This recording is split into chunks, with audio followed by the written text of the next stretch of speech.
first we'll plug in this thing, because I'm missing a part to regulate the voltage to 5 volts. So if you look at the display, it has initialization, and now it's showing just some values in there.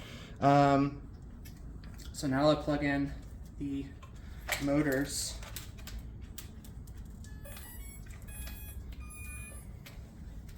Okay, so now it should be all initialized. So if I put my finger in here, it opens. And if I get some balls, let's see, I can go in my other pocket. If I put my finger in front of this door, it opens, and I can put the balls inside of it. So now watch the balls. So the fan stops pretty much as soon as the balls stop moving, no matter how full it is. And additionally, once we get this loaded up here,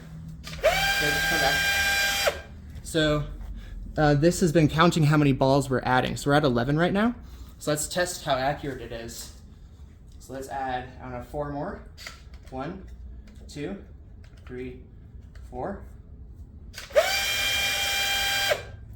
And now it says 15, which is exactly what we were looking for, right? So let's fire this. So I'll grab this and this. Yeah.